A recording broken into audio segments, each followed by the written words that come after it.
ایک بادشاہ نے اعلان کیا کہ جو شخص جھوٹ بولتے ہوئے پکڑا گیا اس کو 5000 دینار جرمانہ ہوگا۔ لوگ ایک دوسرے کے سامنے بھی بات کرنے سے ڈرنے لگے۔ بادشاہ بیس بدل کر شہر میں گھومنے لگا۔ ایک دن جب بادشاہ اور اس کا وزیر بیس بدل کر شہر میں گھوم رہے تھے، جب وہ تھک گئے تو آرام کرنے کی غرض سے ایک تاجر کے پاس ٹھہرے۔ اس تاجر نے دونوں کو چائے پلائی۔ بادشاہ نے تاجر سے پوچھا تمہاری عمر کتنی ہے؟ تاجر نے کہا 20 سال۔ تمہارے پاس دولت کتنی ہے؟ تاجر نے کہا 70,000 دینار۔ بادشاہ نے پوچھا تمہارے بچے کتنے ہیں؟ تاجر نے جواب دیا 1۔ واپس آ کر انہوں نے سرکاری دفتر میں تاجر کے کوائف اور جائیداد کی پڑتال کی تو اس کے بیان سے مختلف تھی۔ بادشاہ نے تاجر کو دربار میں طلب کیا اور وہی 3 سوالات دہرائے۔ تاجر نے پھر وہی جوابات دیے۔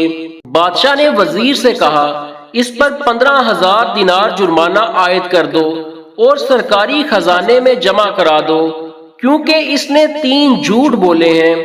سرکاری کاغذات میں اس کی عمر 35 سال ہے اور اس کے پاس 70,000 دینار سے کم رقم ہے اور اس کے 5 بیٹے ہیں۔ اس پر تاجر نے کہا زندگی کے 20 سال ہی نیکی اور ایمانداری سے گزرے ہیں، اس کو میں اپنی عمر سمجھتا ہوں، اور زندگی میں 70,000 دینار میں نے ایک مسجد کی تعمیر میں خرچ کیے ہیں، اس کو میں اپنی دولت سمجھتا ہوں، اور 4 بچے نالائق اور بد اخلاق ہیں، ایک بچہ اچھا ہے، اس کو میں اپنا بچہ سمجھتا ہوں۔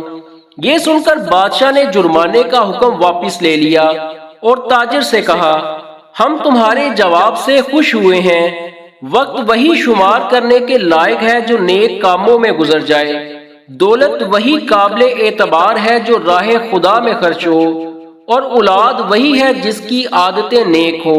اس کہانی سے آپ نے کیا سیکھا؟